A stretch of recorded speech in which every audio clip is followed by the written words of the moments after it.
contemporaries of modern definitions. What I say, I just took them off the internet.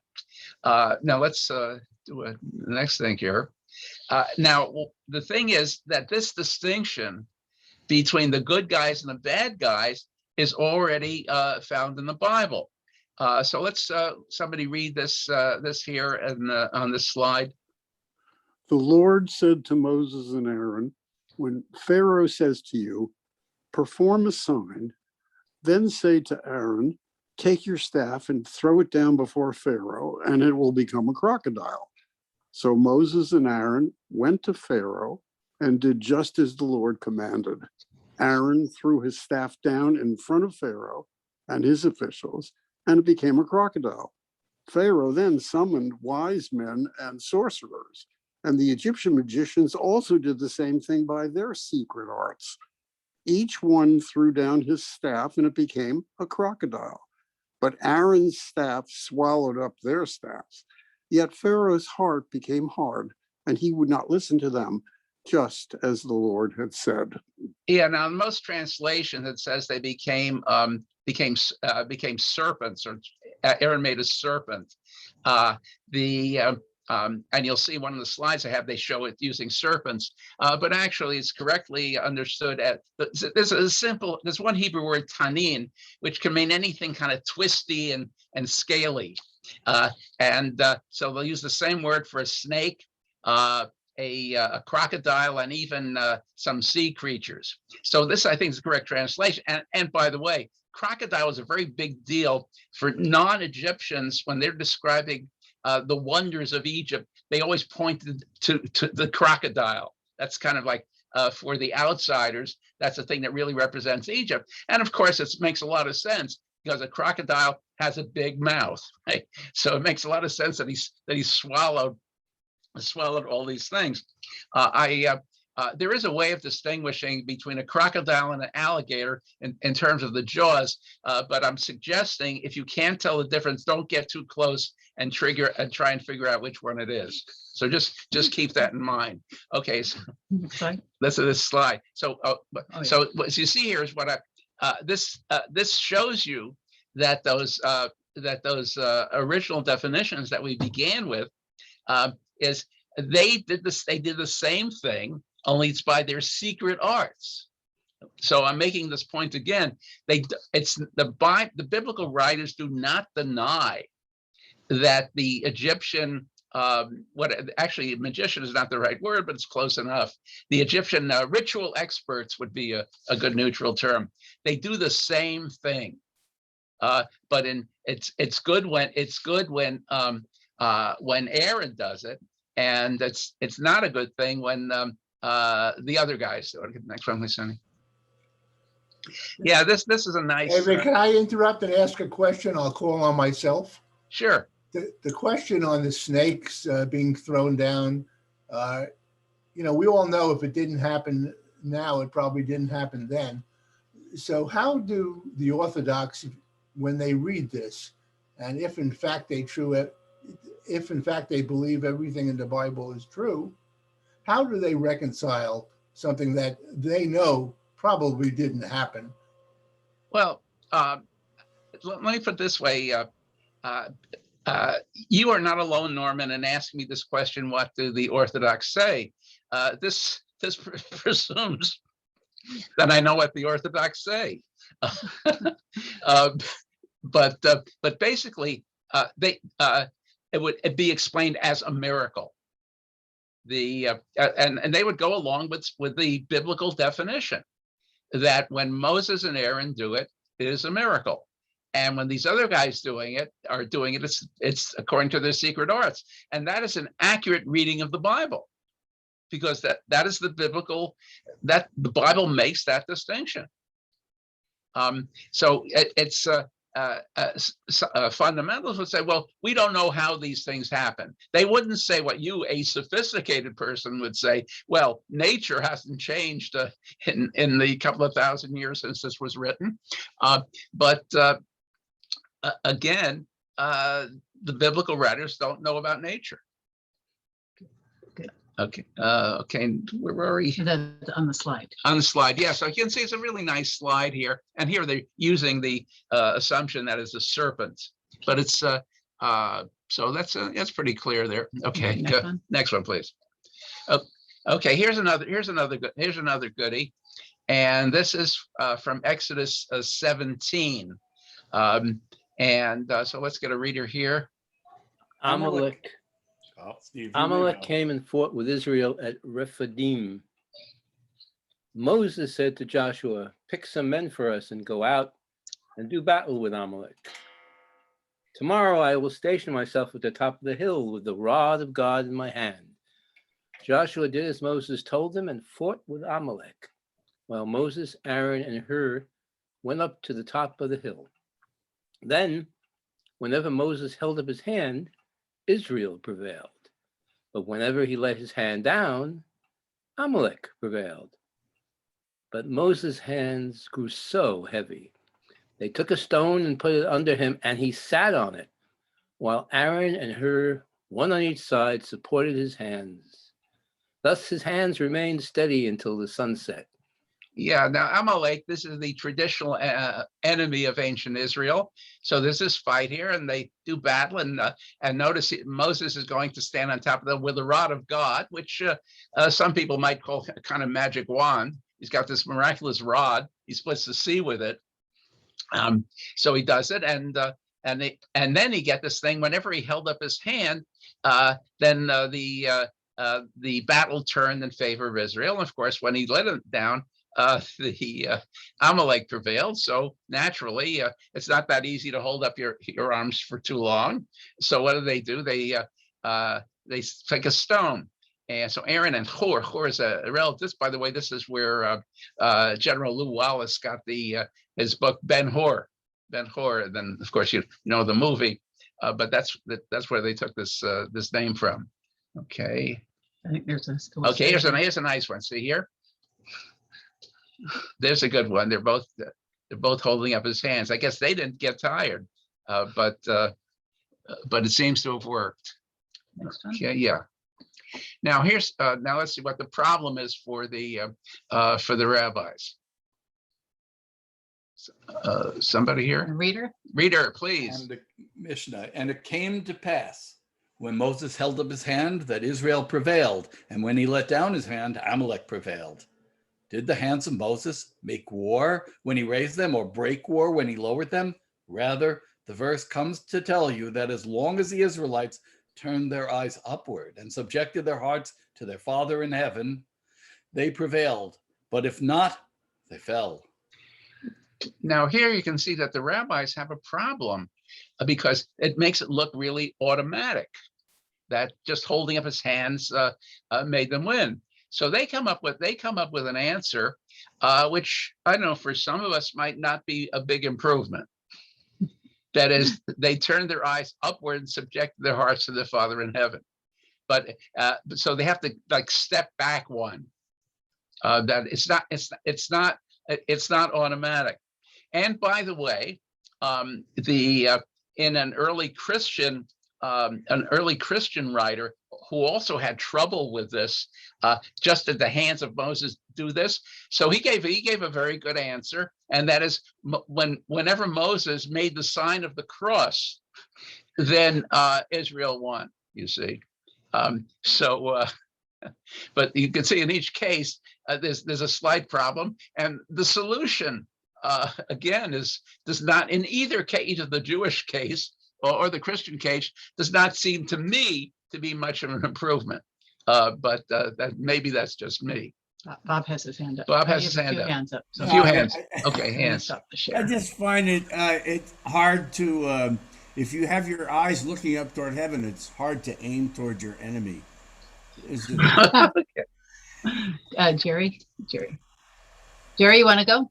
Yes, I've always seen this story as a metaphor for how we exist as a people. Do the right thing, keep your eye on God, do all the stuff you're supposed to do. You get all the stuff God said you're going to get. If you don't, you get this other stuff. And this is perfect, except that we win and normally we don't. No, but this is exactly what the rabbi is saying. That the particular Mishnah here they don't want to take this literally. So what they do, and by the way, it doesn't say that just Moses, and this answers Bob's question.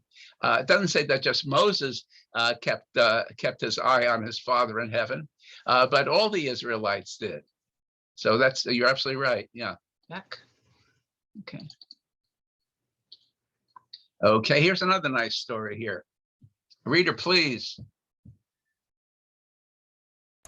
They traveled from Mount Hor along the route to the Red Sea, but the people grew impatient on the way. They spoke against God and against Moses, and they said, "Why have you brought us up out of Egypt to die in the wilderness? There is no bread, there's no water, and we detest this miracle manna," looking a gift manna in the face or whatever. Then the Lord sent venomous snakes among them. They bit the people, and many Israelites died. The people came to Moses and said, "We sinned when we spoke against the Lord and against you. Pray that the Lord take the snakes away from us." So Moses prayed for the people.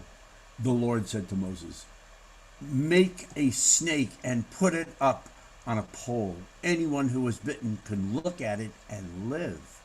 So Moses made a bronze snake and put it up on a pole. Then, when anyone was bitten by a snake and looked at the bronze snake, that person was healed. Boy, speak about magic and miracles. Well, this is a whole section in the book of Numbers where the Israelites complain, and the Christian scholars refer to this as murmuring in the wilderness, and the Jewish scholars just call it kvetching. And so this whole section of stories in the book of Numbers have the Israelites questioning things, and what's the big deal? Why is this complaint such a terrible complaint?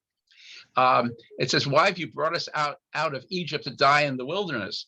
If you remember the beginning of the Ten Commandments, it says, "I am the Lord your God who took you out of Egypt." I mean, that's the really big deal.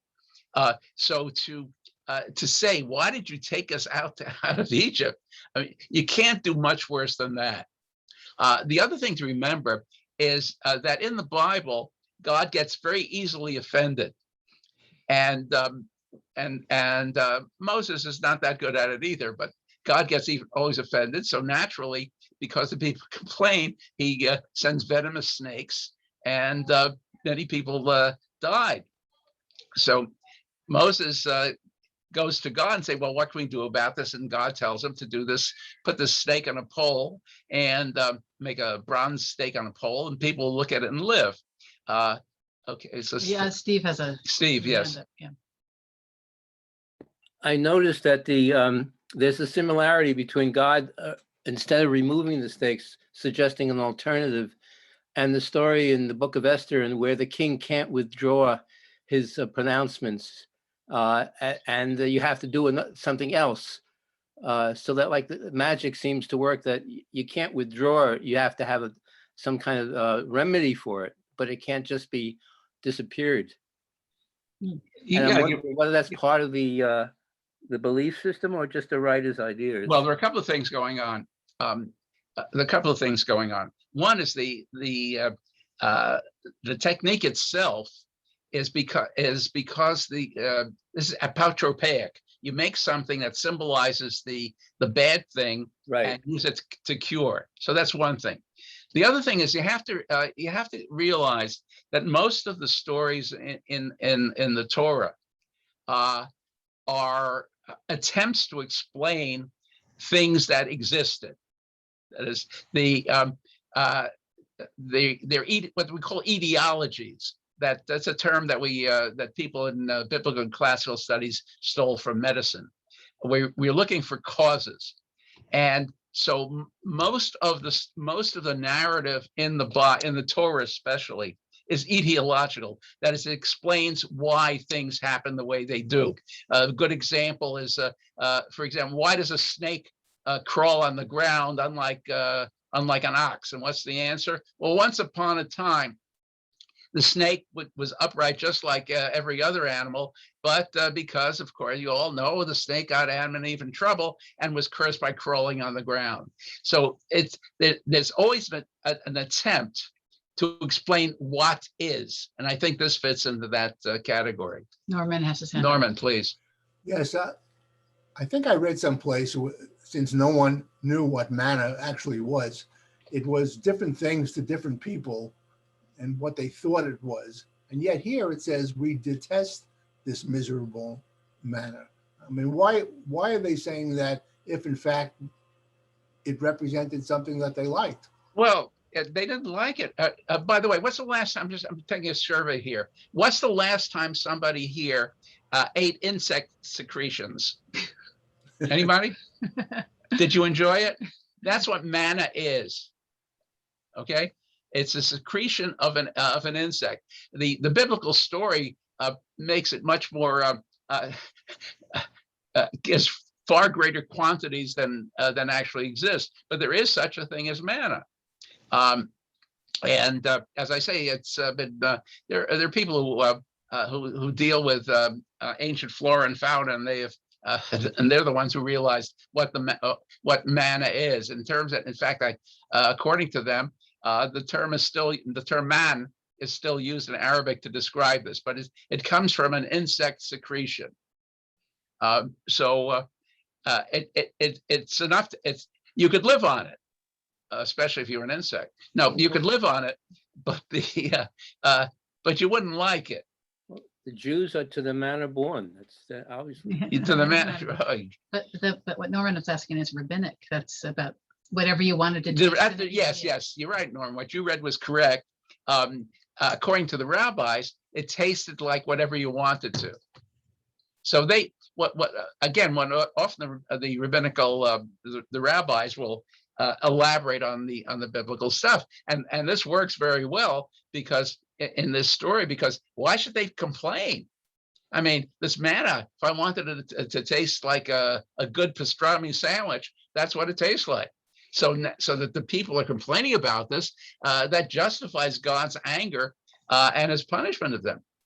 Okay, Let's look at a picture. Yeah, let's look at a picture. Okay, so this is here again is a nice shot. You see the people here suffering, and then looking with their eyes up to this bronze serpent, which heals them. Okay, go ahead. Now, what I just said before, the biblical stories explain things that were around at the time of the biblical writers. I would go as far as to say that something like 80% of the stories in the Torah are to explain things that actually existed at the time of the writers. Okay, so here's a good one. So this is 2 Kings, the book of Kings, has two parts, Kings first and second. So here's from 2 Kings 18. Reader, please. Hezekiah, son of Ahaz, king of Judah, began to reign. He did what was right in the eyes of the Lord. He removed the high places, smashed the sacred stones, and cut down the Asherah poles. He broke into pieces the bronze snake Moses had made, for up to that time, the Israelites had been burning incense to it. It was called Nehushtan. Yeah. Now, you see, this is good King Hezekiah, and he does a whole bunch of religious reforms. So among the things he does, he smashes sacred stones, cut down the Asherah poles, whatever those are, probably representing the goddess Asherah, but that's for another time. And then you see there was a bronze. Look at the end of it. The Israelites had been burning incense to it. So this may, and from this you can see that this was justified by a story that Moses had made the bronze snake. Well, we just read in the Torah, in the book of Numbers, that would have been the background story for this particular bronze snake that was at the time of King Hezekiah several centuries later. So people had been burning incense to it. Now, the fact is, Hezekiah had probably good reasons for doing it. Let's look at the next slide, please. Okay, here he's breaking. This is you can tell because he's wearing a crown. You can see, so that's that's King Hezekiah, who, by the way, is historically well attested. So it's here we're in the realm of a real historical figure. Okay, now you can see that Hezekiah had good reason to say that this was not strictly kosher. You can see here, look at this goddess here who is standing on a lion, and look what's around her here. Snakes. You see, so the snake as an object of worship would have been known. This is from Syria in around probably the 14th to 13th century BC. So that the whole association of serpents with a divinity, at which good King Hezekiah would have disapproved of, made a lot of sense. Okay, next. And here this is a snake on a pole. It's even earlier than the last one beforehand. So you had these things that were around. Okay, so the now of course again it looks like a strange story, a magical thing, but that's what you got. Okay, next, please. No, this we don't need. This one? Okay. Yeah, here we go. Here's another good story about well, miracles or magic depending on what side you're on. Reader, please. Okay. Here's the explanation.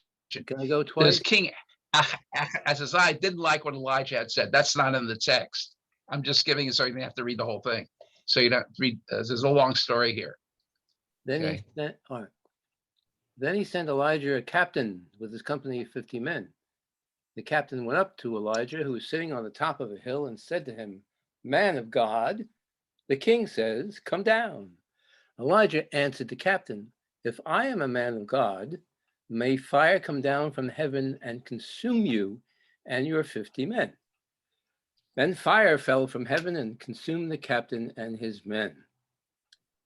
He gets a Purple Heart, at least, I hope. Yeah. At this, the king sent to Elijah another captain with 50 men. The captain said to him, "Man of God, this is what the king says. Come down at once." "If I am a man of God," Elijah replied, "may fire come down from heaven and consume you and your 50 men." Then the fire of God fell from heaven and consumed him and his 50 men. So the king sent a third captain with his 50 men. Isn't the definition of insanity is doing the same thing? But all right.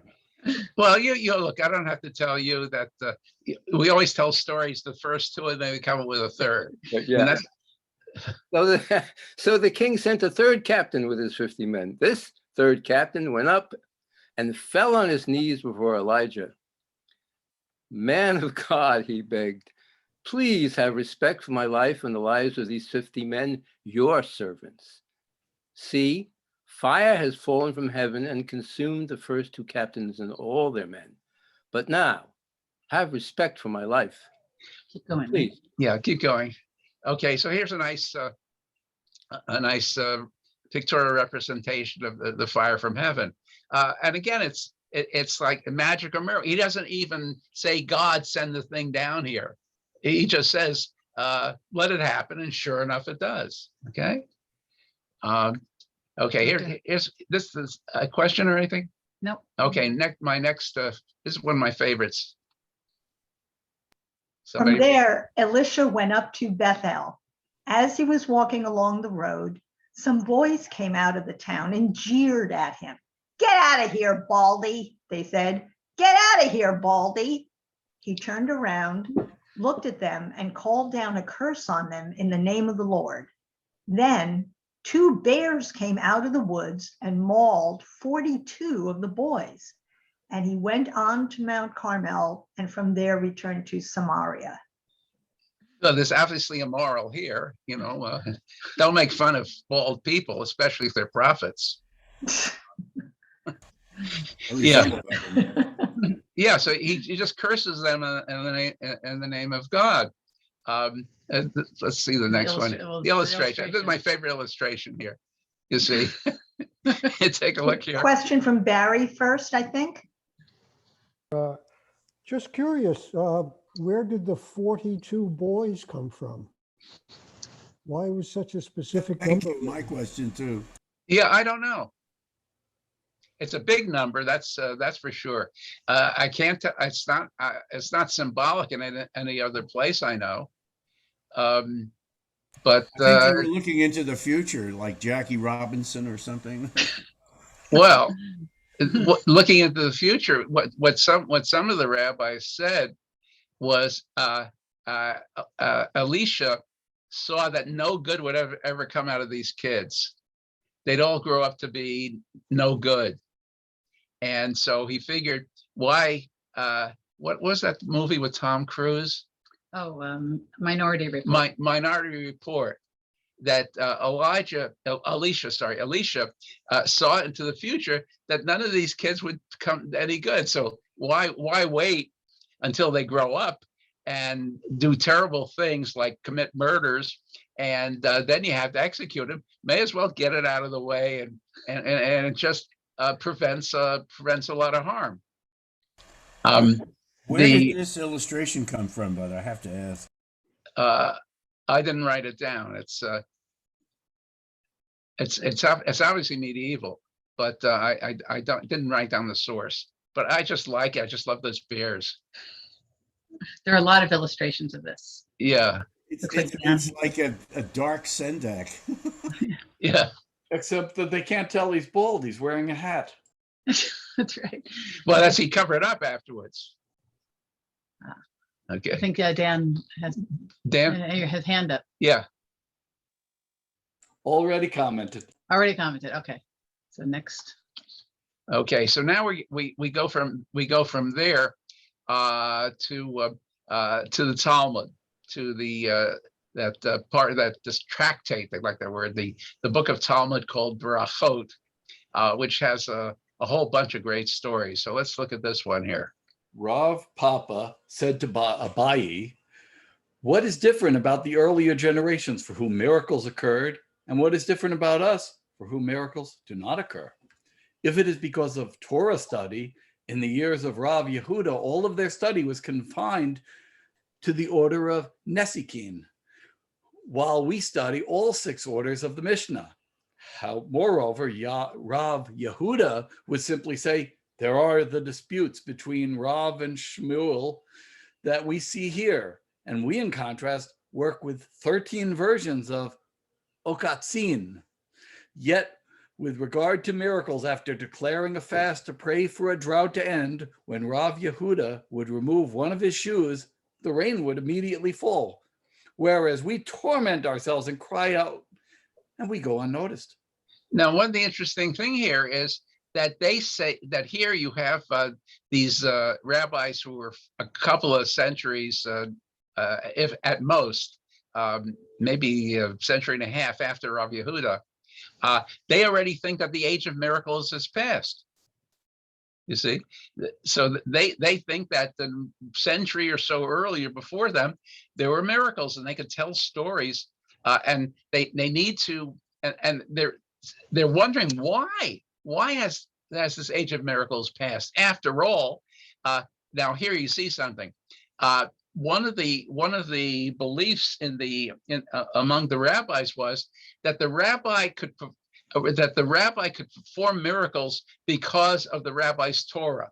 The Torah gave you power to do all kinds of amazing things. That was their belief. That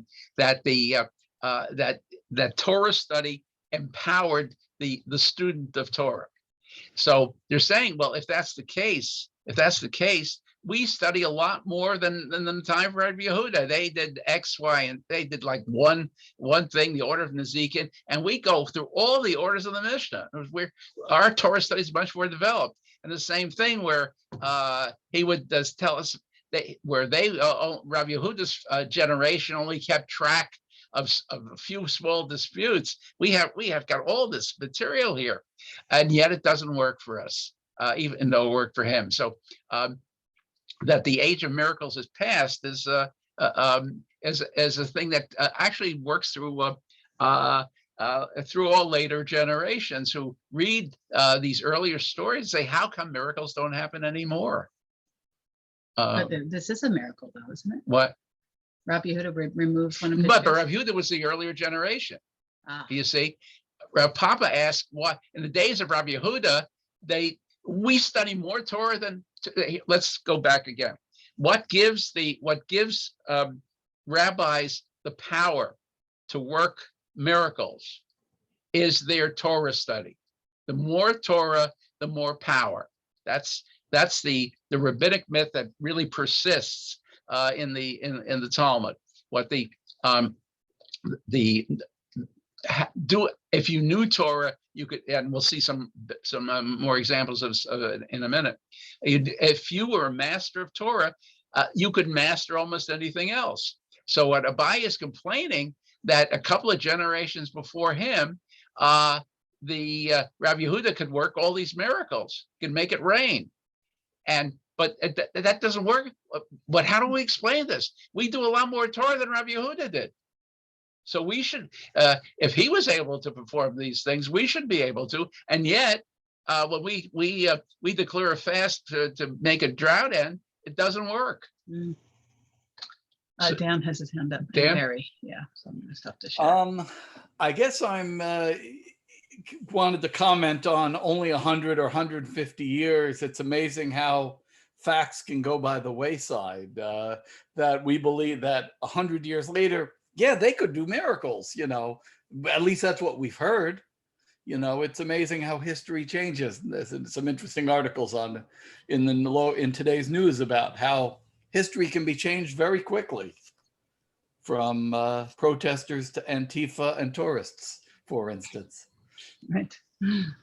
Barry has his hand up. Yes. Barry? So I'm wondering, based on, if I remember correctly, the original definition of miracles are something that, in fact, are God motivated or God caused through an intermediary like Moses.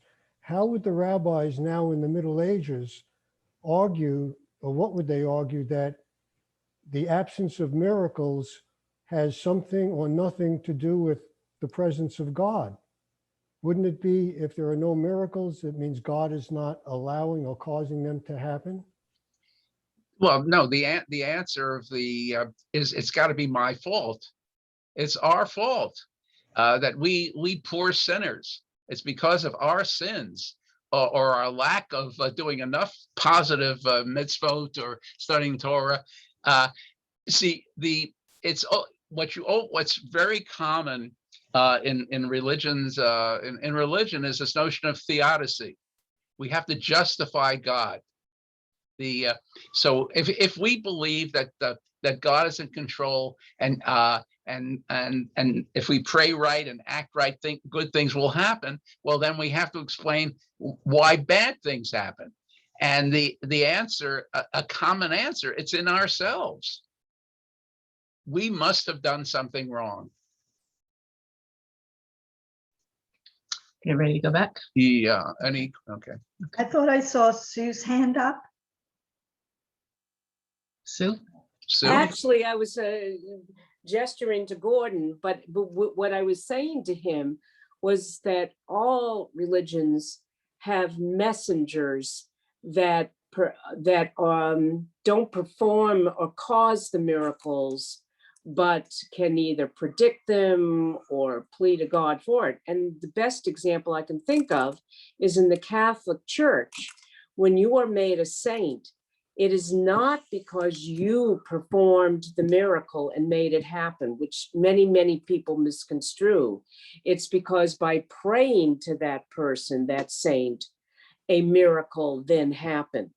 So, again, we talk all the time about the roots of Christianity, go back a few years to the Tanakh. Okay, ready to go on? Okay. Yeah. So now this is going to be the answer, the answer to the question: how come miracles worked a couple of generations back and no longer do that? So now we're going to get the answer, and you're going to give we're going to see a great example of the piety of previous generations. Who'd like to read this? I will. I'd give it to Bob.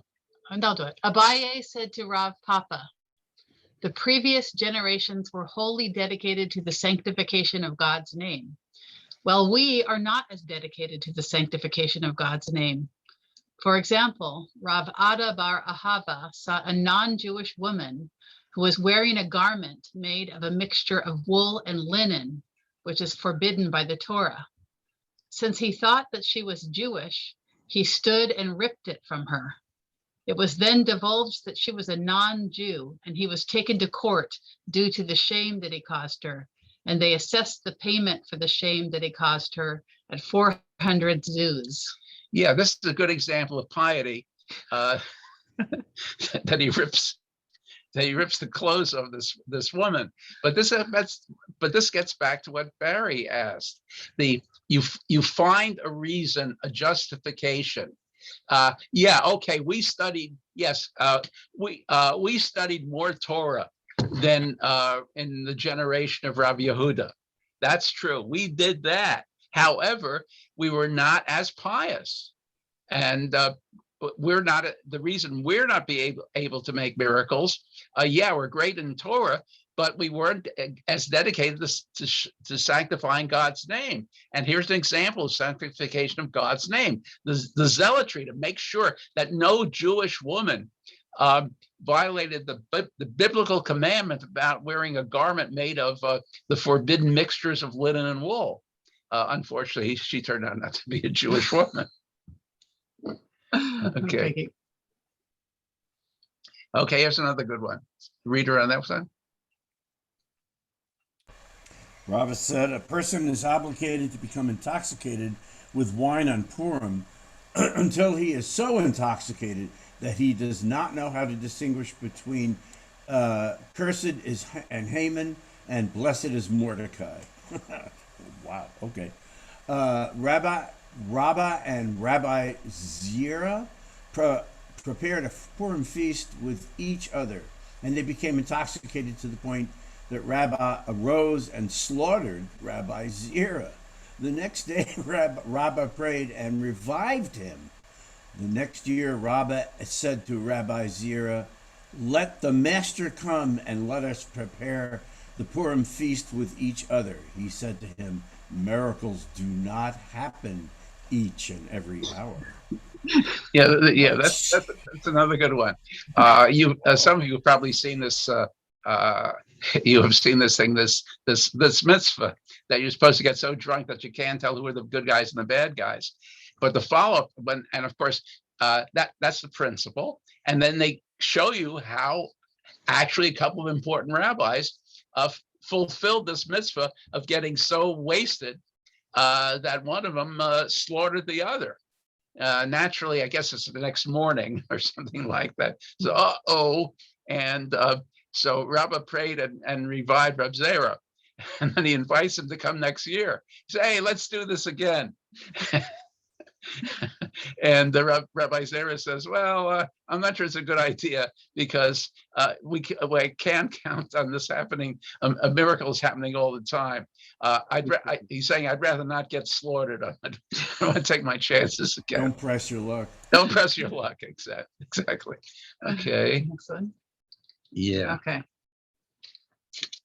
Another snake. Oh, this is another beauty here. Okay. You need a reader. Need a reader. Reader.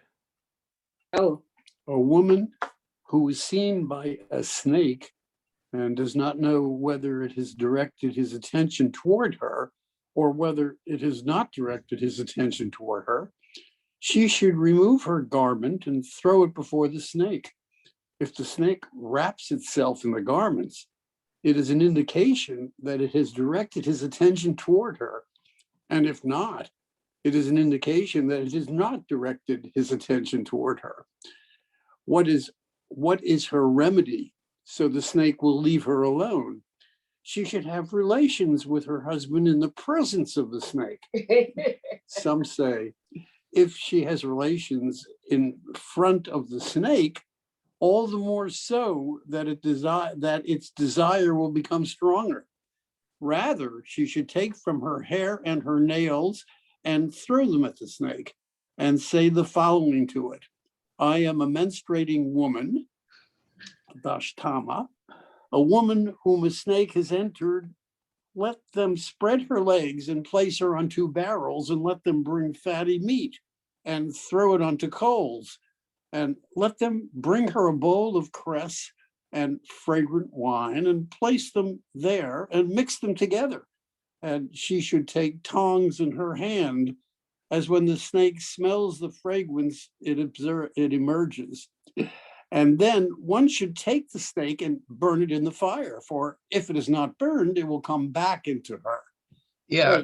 Yeah. Wow. Well, this is obviously loaded, and it's part of it is based on the fact about the snake and Eve, in which in fact there are rabbinic traditions which said that the snake actually had sex with Eve, and that's in the back of that, and of course the snake, the phallic symbol of the snake, and and if you know a little Yiddish, you know what a schlong is. That's the word for snake. And in any event, and what you see here, though, is that the rabbis, the rabbis here, the anonymous ones, they can tell a lay person how to deal with magically, if you will, or miraculously, with this problem of the snake desiring you. So it's not merely the rabbi who's the wonder worker, but it's like giving out prescriptions of how to deal with this. Okay. Anything else? Okay. No, it's okay. Bob has his Bob. hand I'm just rather she should take from her hair and her nails and throw them at the snake. And what the hell? raised. Yeah. Yeah, the idea is you're taking things that represent you, and in some cases represent your power. Hair and nails are found all over. Well, at least in stuff I've studied, all over the ancient Near East, as being something that represents you and have power. So that's that. One thing I don't know if that's anything to do with it, but, and I don't know if they would know this, but after you die, your hair and your nails continue to grow. That's right. I think So that's there is something. Oh yeah, that I think lies at the basis of it. Okay. And by the way, it also, if you look at the end of the second paragraph there, where it assumes that the snake is aware of the laws of menstruation, that you shouldn't go near a woman in her menses. So Does the again, snake go to the mikveh? you have all these assumptions behind these stories. Okay. Next. Okay, now here's a really outrageous statement. Somebody read that, please. Rava says, if the righteous wish to do so, they can create a world, as it is stated. But your iniquities have set you apart from your God. In other words, there's no distinction between God and a righteous person who has no sins. And just as God created the world, so can the righteous. Rava created a man. Rava sent his creation before Rabbi Zera. Rabbi Zera would speak to him, but he would not reply. Rabbi Z said to him, you were created by one of the members of the group, one of the sages. Return to your dust. Rav Chanina and Rav Oshaya would sit every Shabbat Eve and engage in the study of Sefer Yetzirah. And a 3-year-old calf would be created for them and they would eat it. Yeah, Now here again, a really, shall we say, presumptuous, there's real chutzpah here, if you want to call it that.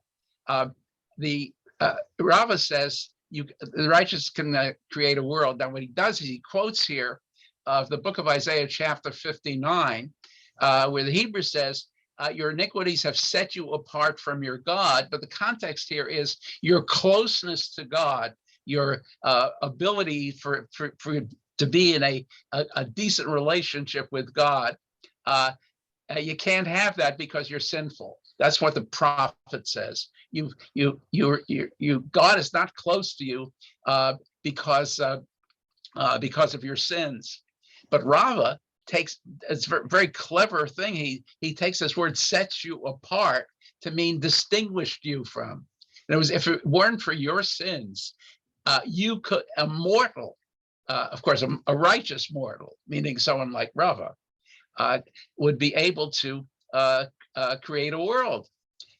So according to him, it's only your sins. You righteous people sin. You still have sins. You could create create the world. And now we tell stories that prove that. One is Rava actually created a man. This will of course be a good forerunner of the golem story that you're all familiar with. But so Rava created a man, and because this man wouldn't, Rabbi Zeri didn't like the fact that this man didn't talk to him, so he destroyed him. And then and here again, another great creation story. What happens is I imagine Rabbi Chanin and Rav Oshaya didn't have time to go shopping for the Shabbat meal, so instead they would study this book, the book of creation. So this tells us that there were at least one book around which gave you all kinds of information, spells and whatever, and that it worked. You could do it. And what they would do is create a calf on Erev Shabbat, and then of course a nice Shabbat meal that they would make from it. So I would say these are fairly outrageous statements. Dan Theodore has Dan Theodore. I have a lot to say today, but my apologies. This sounds like a good reason for Christians to have created original sin, so that no one is sufficiently righteous to be God. Right. Yeah. No, you're right. Okay. Go on, or Anybody else? yep, next one. Next one. Yeah. We learned in the Mishnah that even with regard to the poorest of Jews, the charity distributors should not give him less than 4 cups of wine. The Gemara asks, how could the sages establish a matter through which one will come to expose himself to danger? But wasn't it taught in the Baraita? A person should not eat pairs, an even number of food items, and he should not drink pairs of cups, and he should not attend to his sexual need in pairs. Okay. The concern was that one who uses pairs exposes himself to sorcery or demons. Why would the sages require one to drink an even number of cups and thereby place himself in a position of danger? Rav Naaman said the verse said it was a night of watching to the Lord, which indicates that Passover night is a night that remains guarded from demons and harmful spirits of all kinds. Therefore, there is no cause for concern about this form of danger on this particular night. So twins are out, huh? Yeah, twins are out. By the way, I just learned the other day. I was just reading an article that this notion of the fear of pairs. This is taken from the Persians and the Jews who were mentioned in the Babylonian Talmud. They were living under the Sasanian Persian Empire. So this does not apply in the Talmud in Israel. The Talmud mentions that in Israel. You mean the Jerusalem Talmud? And the Jerusalem Talmud, that there is no that the Jews in Israel did not worry about such things. Okay, I think somebody mentioned the other day, Torah studies, something about golf balls and about the Japanese. Yeah. When I don't play golf. How many golf balls come in a package? I think it's usually 4, right? But not in Japan. Not in Japan. Yeah, what happened when golf started catching on in Japan? The American manufacturers were sending the golf balls over, and they weren't selling. And then somebody realized that the 4 is an unlucky number in Japan, so they started making the golf balls in packages of 3. So the avoidance of pairs here. So here the question is, why should you give a poor person 4 cups, no less than 4 cups of wine? After all, that's pairs, and the answer is, well, you don't, on Passover, you don't have to worry about it because it's a day of watching. That is, God looks out for you on Passover night. So on Passover, it's okay. It's okay to have the pairs. And this is, by the way, this survives in the 3 martini lunch as opposed to the 4 martini lunch. Okay. Okay, that's another goodie here. Somebody? Rav Papa said, Joseph the demon said to me, if one drinks 2 cups, we demons kill him. If he drinks 4, we do not kill him. But this person who drank 4, we harm him. There is another difference between 2 and 4. With regard to one who drinks 2, whether he did so unwittingly or intentionally, we harm him. With regard to one who drinks 4, if he does so intentionally, yes, he is harmed. If he does so unwittingly, no, he will not be harmed. Well, here, what's interesting here is that this particular rabbi, Rav Papa, he's got a buddy who talks to him, Joe Demon. This is what Joe Demon told me. So you have here again. It's the power of the rabbis. They can even get useful knowledge from demons. So and now let's see a little bit. Demons are a lot of fun. So let's yeah. Here's another good one here. Well, little sorcery here. Somebody want to read it? I'll do it. You'll do it. Yanai arrived at a certain inn. He said to the innkeepers, "Give me water to drink." They brought him flour mixed with water.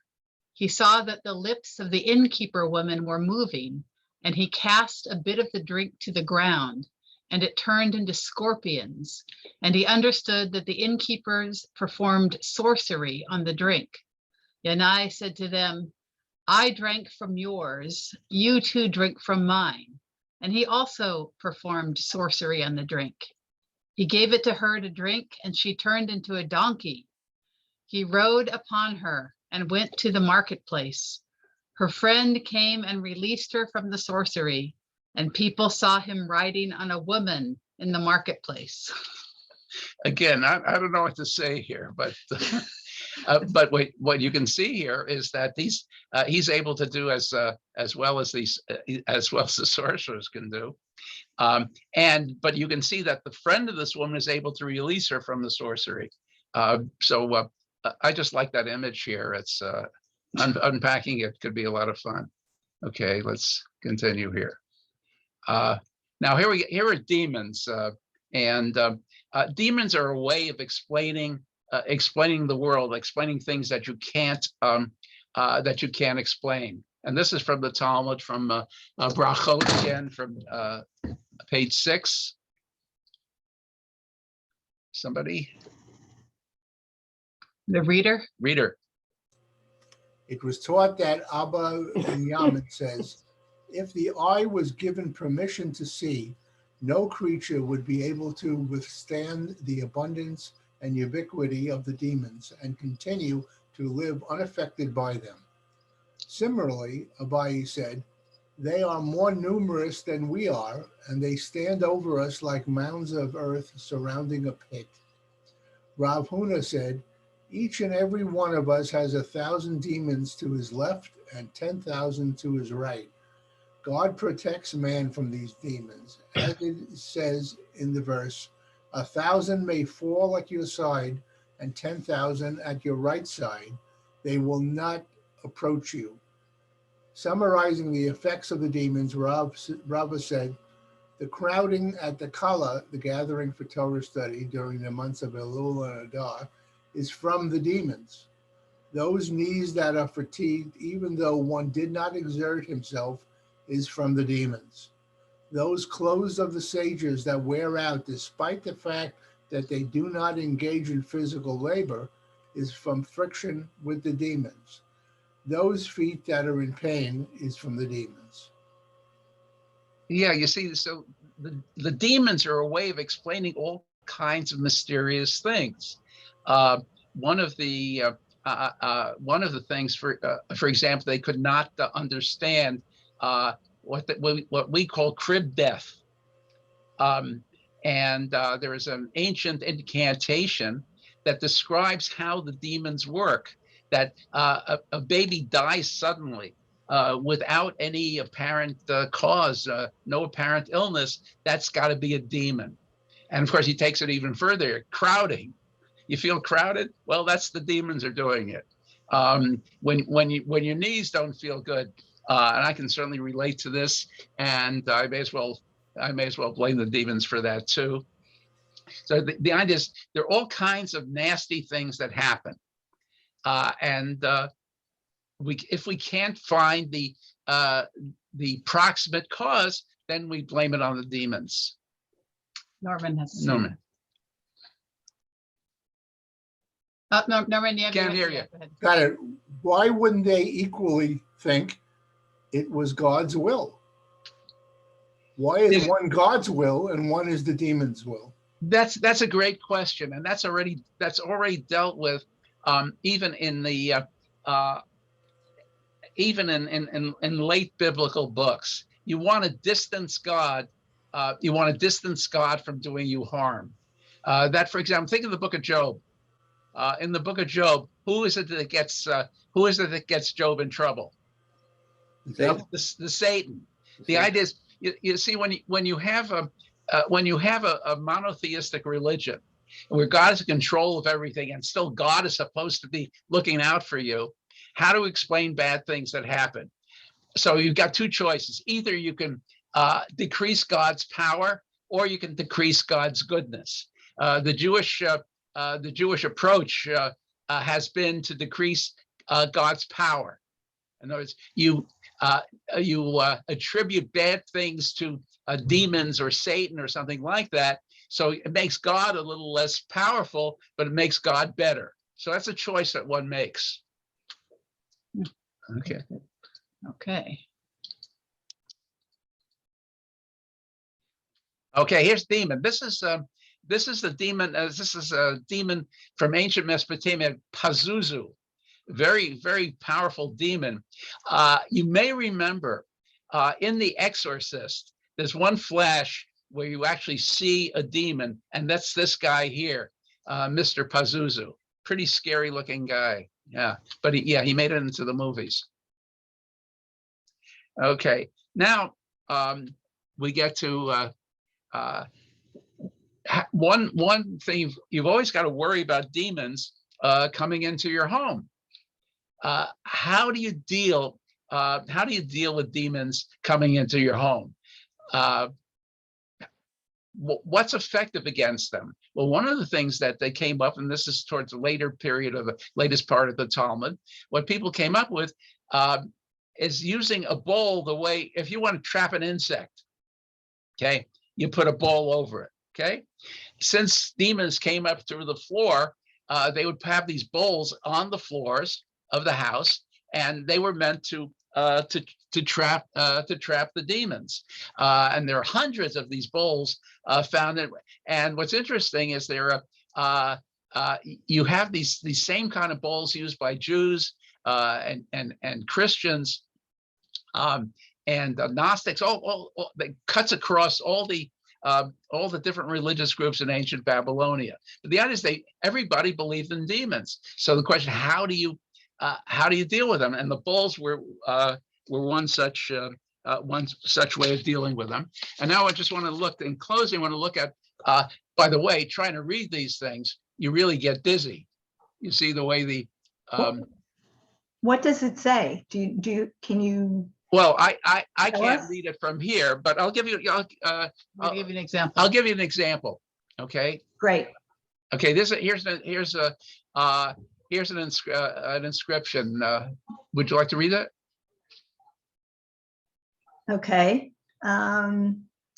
A, in the court session of Rabbi Joshua ben Parahia I write a get to all Satans and Liliths who are in the house of this Abu Samka, son of this Shilta.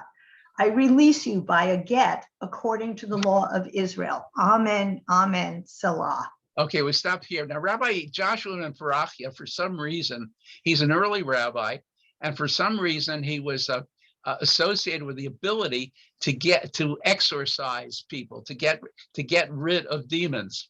Now, one of the things about the demon, there are a couple of things here. One that's important is that it was believed that if a man had a nocturnal emission, that semen actually would impregnate one of the demons and what the succubus, the female figure with whom you have intercourse when you're sleeping, and it's from that intercourse that demons arise.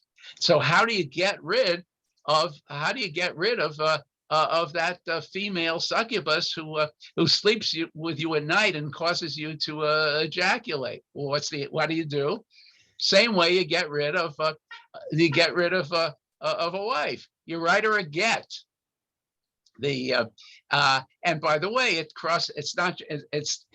and you could also write a get to male demons here. You see, all Satans and Lilies. Lily is you've heard of Lilith. Well, there are also masculine ones called Lilies. So this is against all Satans and Lilies who are in a particular house. Now, this was, you see, how do you get a magic bull? Well, you pay somebody to write it for you. So it's a good business. The bull writing it can make you a few dollars. Okay. Now here's a long one here. Somebody want to read that? Sure. Thanks.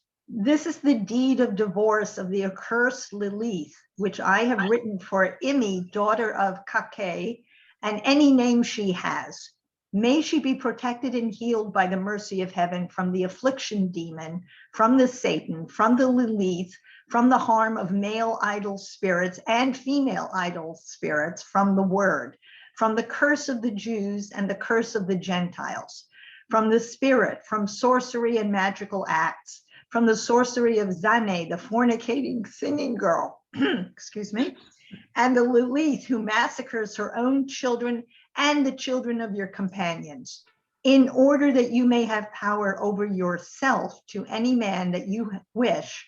For I have written to you a deed of divorce and a deed of release from this Imi, daughter of Kake, from her house, from her children. I adjure you, Zane, the fornicating singing girl, the Lilith who resides in the house of Imi, daughter of Kake, whether male or female, by the name of the angel Gabriel, the angel Ahiel, the angel Mishamshiel. Yeah, Wow. Yeah. One of the things this follows basically Jewish law, that the law of the get.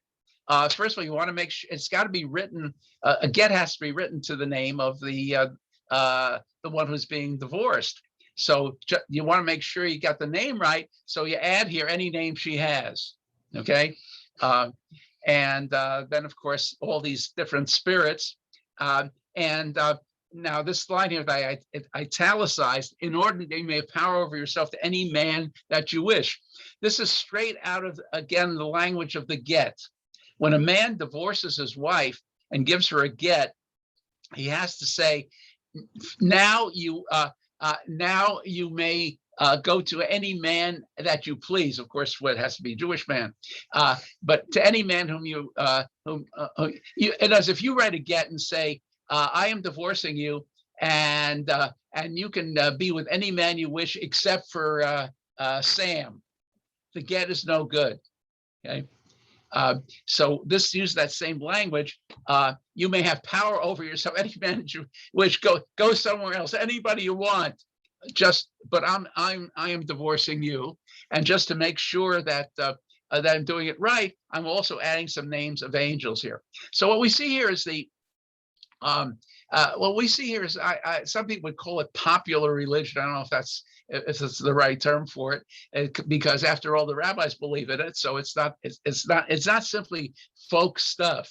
But what you can see here is from the beginning to the end. That is of the text we've looked at here, from the biblical period onward to in this case the late medieval, and it continues to this day. By the way, among the ultra orthodox, they still do some of these very practices, like putting a red cord around a crib or something. But what you can see here is that there is this belief all along that you've got these there are things you have to deal with, and you also see that magic works, and that runs it like there's our red thread through all the texts we have looked at. So I'm done. Bob, you have your questions? I just want to say, first of all, thank you so much for this. There's so much material for humor in all this. It's never ending. Like the fornicating singing girl. I mean, this is amazing. I'm blown away by how people come up with all this stuff. It's just, I mean, I understand that it's a way to explain stuff, but it's just all pretty amazing. That's it. Let me, this is rather poignant. A